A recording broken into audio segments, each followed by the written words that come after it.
Jadi baru-baru ini Kemendagri menerbitkan Peraturan Menteri Dalam Negeri Nomor 73 Tahun 2022 ini tentang pencatatan nama pada dokumen kependudukan.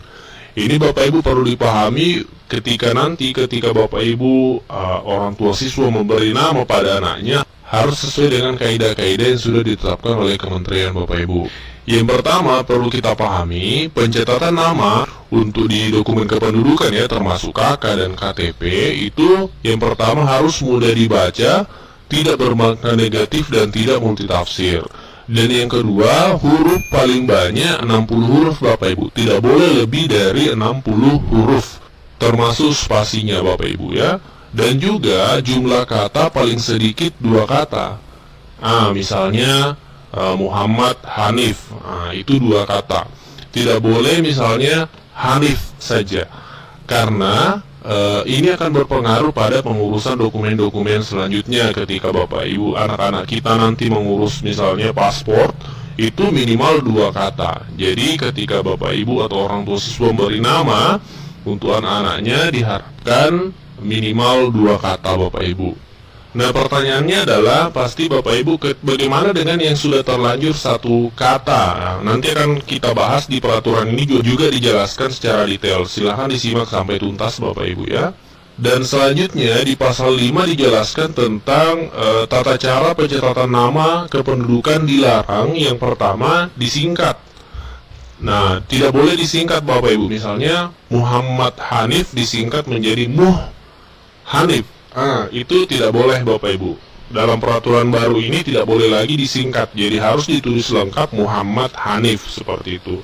Kemudian tidak menggunakan angka dan tanda baca. Jadi bisa seperti selama ini dari Kemendagri memantau ada nama yang menggunakan angka ya dan tanda baca, itu tidak boleh. Kemudian yang selanjutnya dilarang juga mencantumkan gelar pendidikan dan keagamaan Bapak Ibu pada akta pencatatan sipil. Jadi ketika nantinya mengurus untuk dokumen kependudukan dilarang untuk mencantumkan gelar pendidikan SPD, SSOS, SE.